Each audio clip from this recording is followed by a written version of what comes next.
तो direct selling के कारोबार करने में सबसे चीज मेरे को जो अपील हुई उसके बारे में मैं समझा दूं, क्योंकि अभी हिंदुस्तान में अभी आप देखेंगे कि हिंदुस्तान में जब आप देखेंगे तो डायरेक्ट सेलिंग को नाम पर लेकर कई फ्रॉड किए गए हैं। यहां पर लोग बाग समझ नहीं पाते कि डायरेक्ट सेलिंग क्या है, मनी सर्कुलेशन क्या है, जब ये क्लियरिटी ही नहीं है।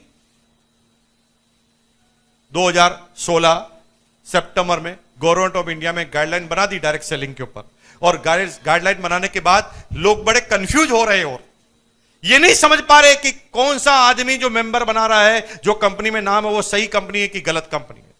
लेकिन तभी आप देखते हैं कि इसके अंदर क्लियरिटी जैसे जैसे आती जा रही है, वो सारी फर्जियों का नामो निशान खत्म होता जा रहा है।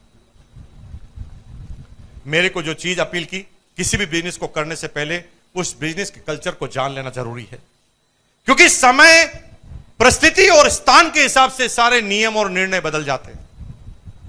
जैसे जैसे समय चेंज होगा, परिस्थिति चेंज होगी, वैसे वैसे आपके डिसीजन बदलना चालू हो जाएगी।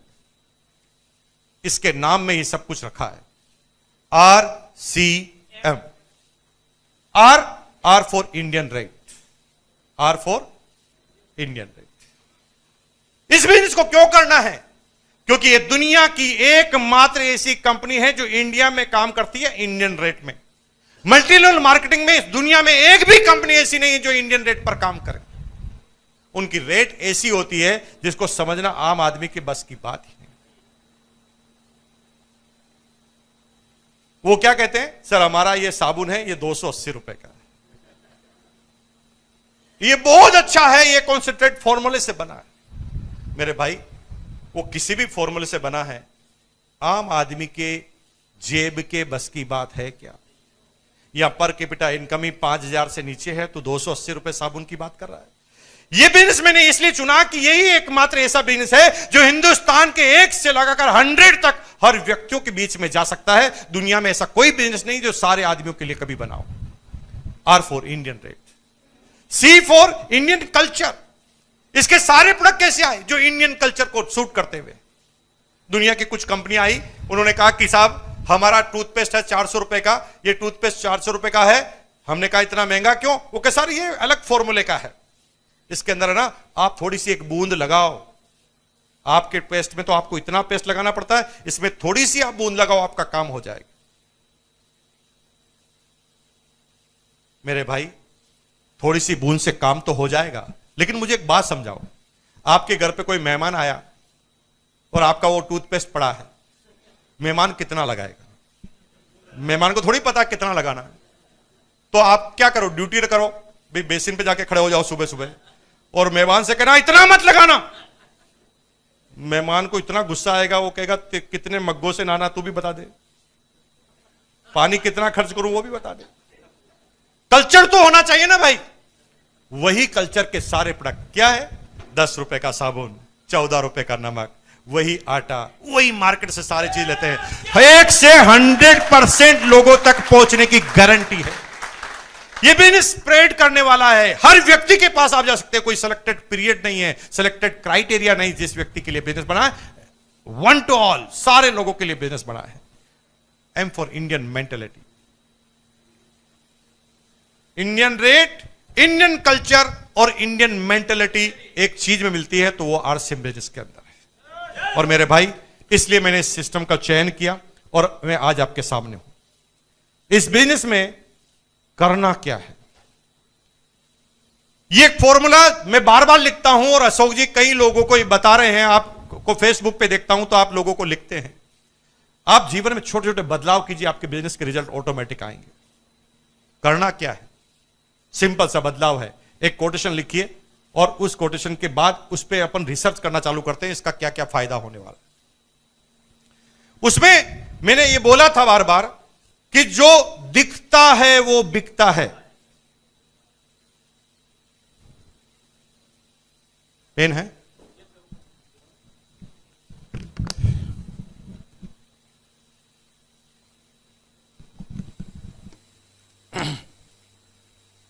Thank you. जो दिखता है वो बिकता है, बिकता उसका है जो बोलता है। जो दिखता है वो बिकता है, बिकता उसका है जो, और बार बार उसका बिकता है जो सच बोलता है।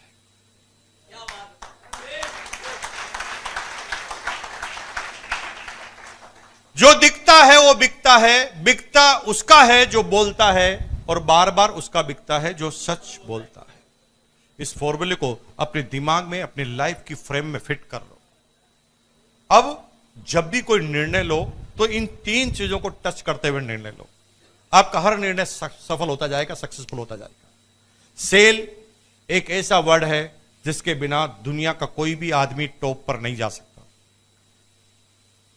90% जो जर्नल आदमी होते हैं उनको सेल से ही नफरत होती है, और सेल से नफरत होने की वजह से वो कामयाब कभी नहीं होता। वो क्या कहता, माल बेचना पड़ेगा, मैं क्या बेचने का काम करूंगा। मत कर, जिंदगी भर नौकर बन, टीचर बन, लोगों को सिखा, लोगों को बता, लोगों के घर में मैनेजर बनने का काम कर। जिसके यहां पर तुम मैनेजर है ना, वो भी अमीर इसलिए बना क्योंकि वो सेल करना जानता है। सेल के बिना तो दुनिया ही अधूरी है मेरे भाई। सेल का मतलब केवल सामान सेल करने से नहीं है, सेल का मतलब किसी सेवा को सेल करने से भी है, किसी भावनाओं को सेल करने से भी है। कीमत जहां पर होती है वहां पर सेल होती है, और बिना कीमत के तो एक कदम भी आप जीवन में आगे नहीं बढ़ सकते। There is no free lunch at all. जीवन में कुछ फ्री में है ही नहीं।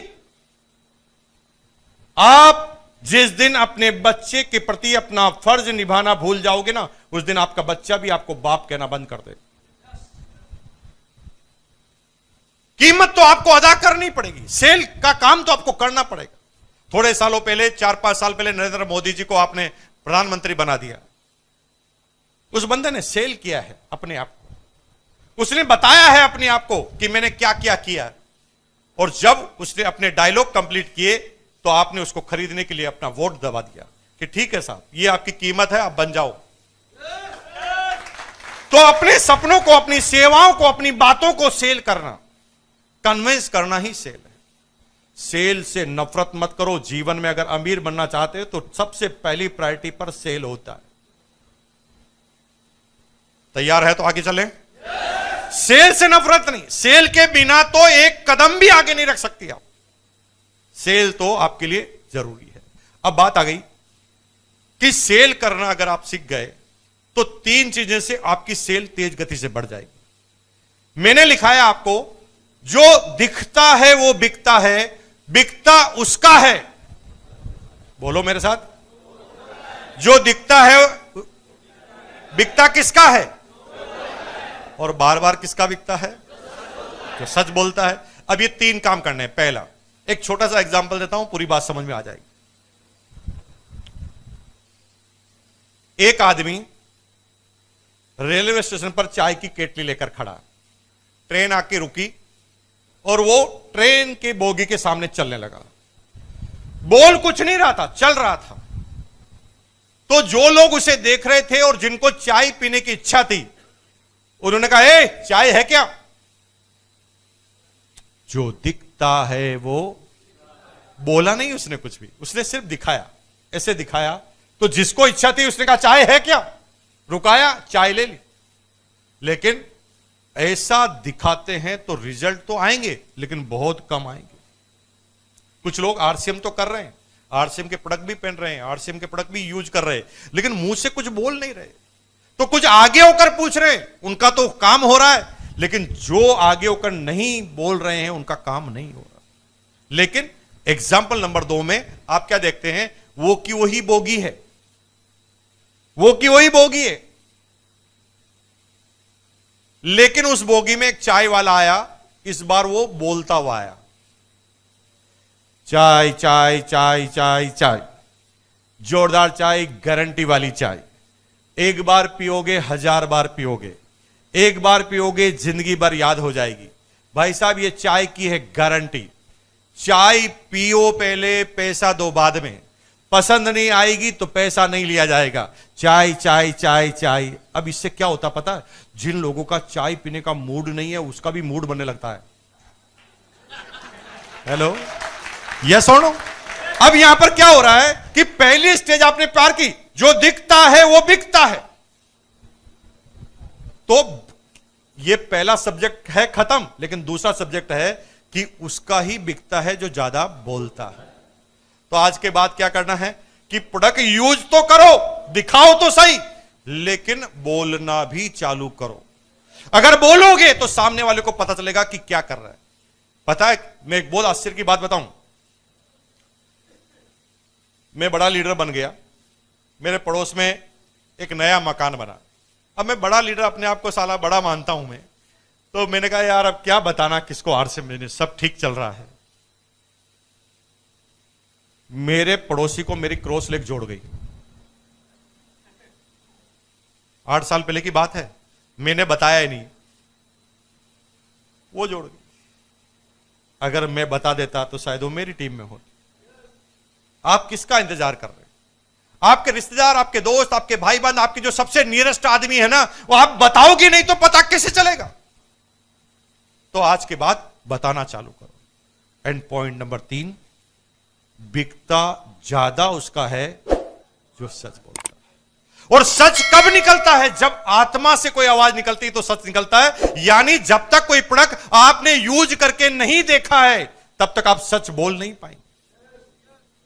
भाई आपने 3 इडियट फिल्म देखी है, आपको अच्छी लगती है तो आप कितना अच्छा बोलते हैं, सर क्या गजब की पिक्चर है, देख के आना। न हीरो का नाम बता रहे, न हीरोइन का, सिर्फ कॉन्फिडेंस से बोल रहे हैं क्या गजब की पिक्चर। और सामने वाले को समझ में आ जाती है, क्योंकि आत्मा से आवाज निकल रही है। जिस दिन ये आवाज आप यहां से निकालना चालू करोगे, लोग आपकी बात समझना चालू हो जाएंगे।